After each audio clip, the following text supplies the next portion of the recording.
Mayat Hotel. Peace and blessing and all that good stuff.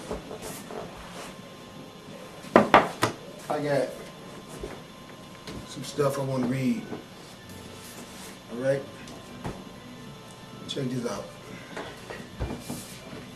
This right here, you guys know what this book is.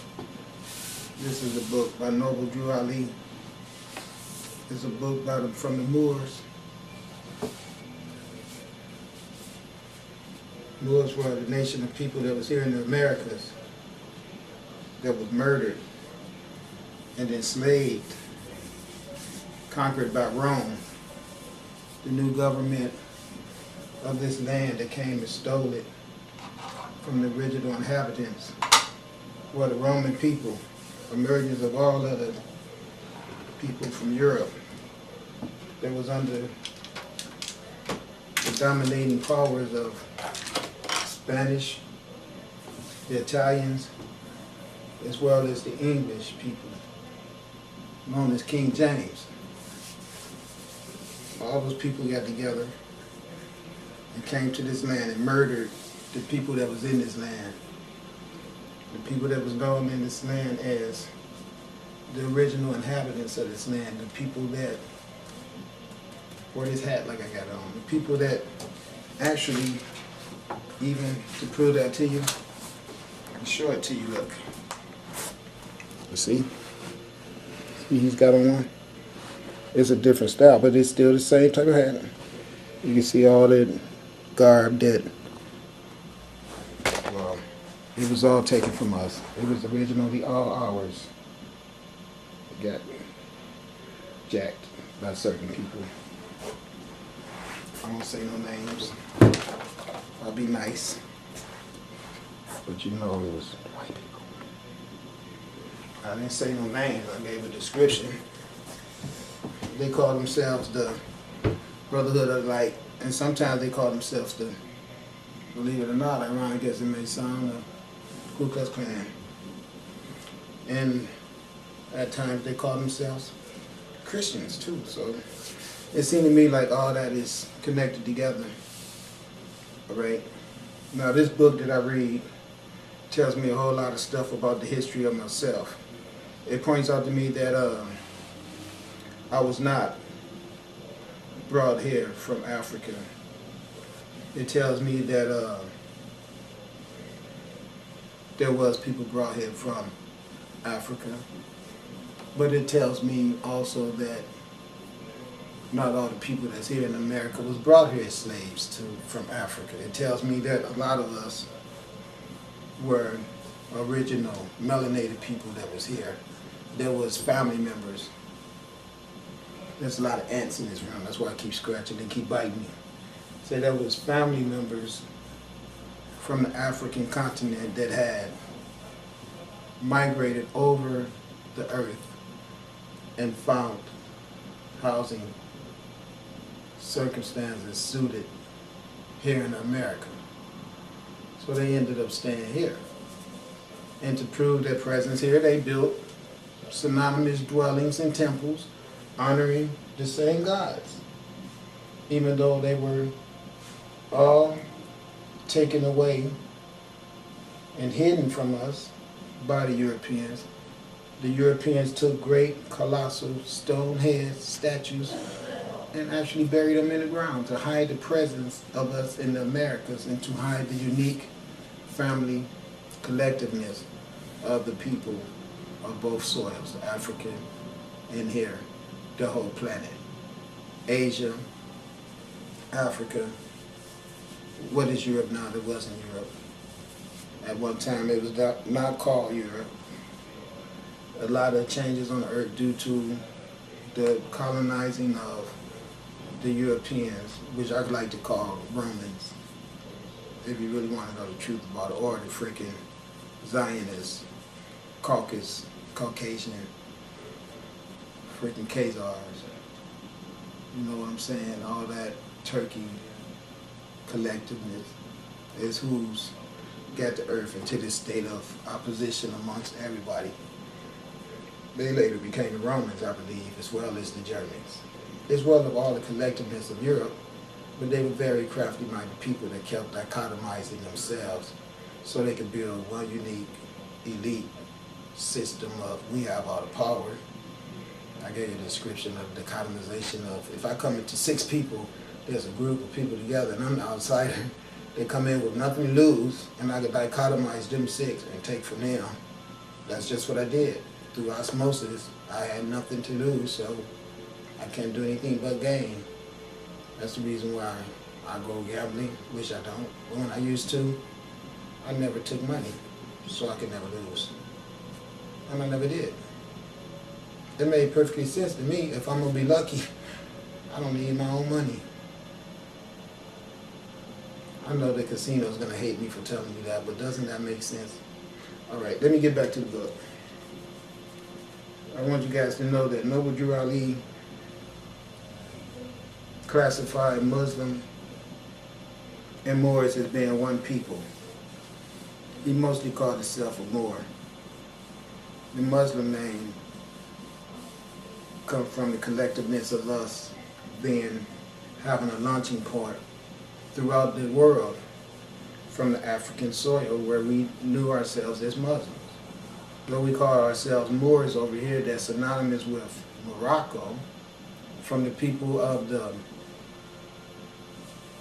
West, if you will, Morocco region, like, man, these answers really getting at me. Please forgive me. Northwest as well as Southwest Africa region of that continent were the Moroccan people that were family with the Egyptian people that were the Northeast, down to the Nubia region, as far as all the way down to the Congos and Tanzania, Ethiopia, and the foothill of the mountain of the moon known as Mount Kilimanjaro, where the source of the Nile River begins at. Then you have white guys that come along and say, we found the source of the Nile River. And we didn't always know what the source of the Nile River is. Then it's just that they took that knowledge away and hid it from the world, that we were the knowledgeable people that we are. Okay. This book right here tells me, in one part I read where, here in Kennewick, Washington, they were doing some excavating and found the fossil remains of a large number of melanated people that date back thousands upon thousands upon thousands upon thousands of years to show existing civilized melanated people that had civilizations here in Washington. To hide and cover that up, they took one of the specimens that they found, put it somewhere to do all kind of research on it, and then they turned around and dumped tons of boulders and rocks over the remaining site remnants so that the world would be hid of the knowledge of this land belonging to the original melanated man and woman. All of the Americas was saturated with African people that had came here, as well as Asian people that would justify the slanted eyes that's associated with the people that was later known to be called Mexicans, or that they called Indians.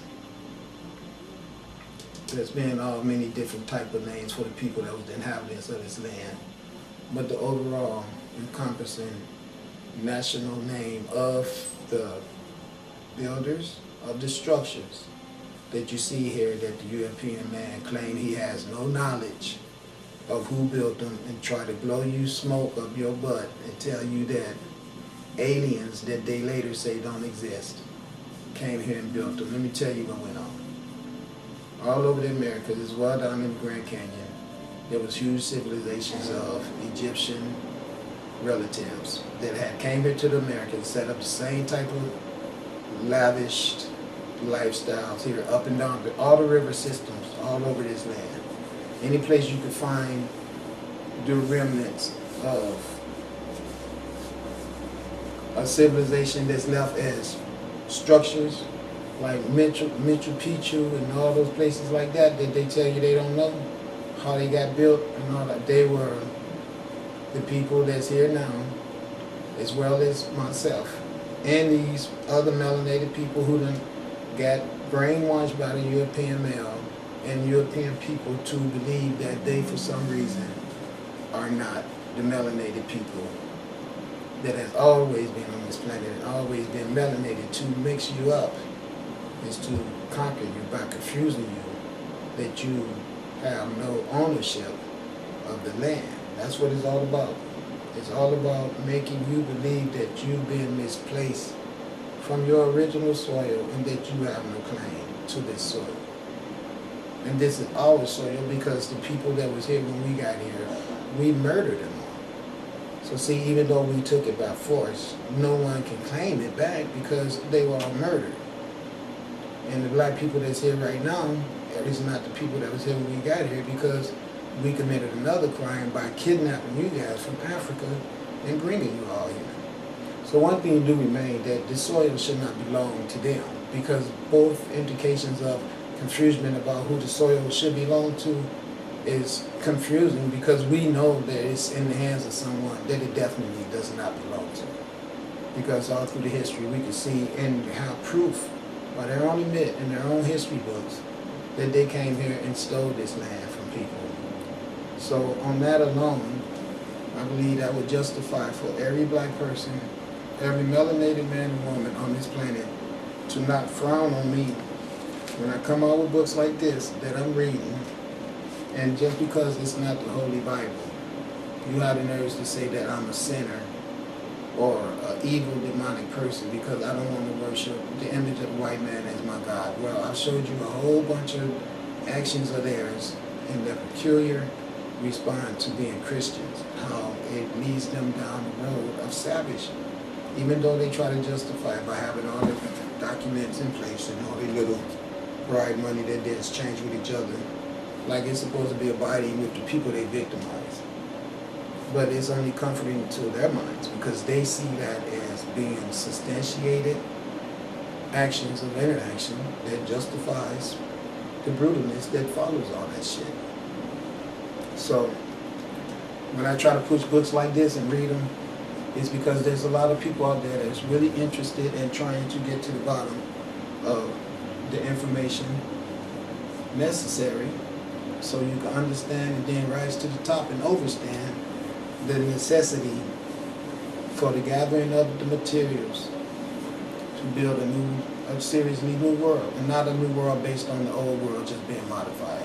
That's all that is, bullshit cover up. There's no new world, we're just modifying the old one. Throwing a new president, paint up the tanks, just polish bullets, let's give all the soldiers a raise. They'll never get it because we're gonna make them all die. So hey, it's only cracking. New world order, alright? We gotta prove, see. They'll never figure it out, so it's too late. Wrong. Sun speeded up, brought everybody conscious up faster, and sent a lot of prophets to talk to everybody. So now we're gonna figure out what's gonna happen, because it is war.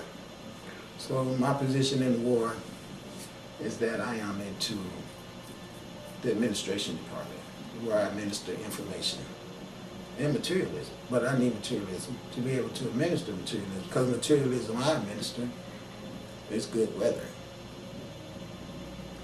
plant growth, health, smiles, concern for each other.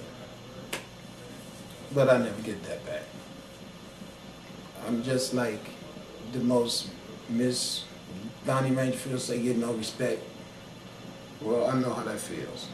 Because even after 2 years of nothing but straight up sunshine and nothing but good information, things that you can look at and see, I know what his intent is. You should be able to say, I know what his intent is. His intent is to wake everybody up, to love each other, and to provide for one another. And this is the guy that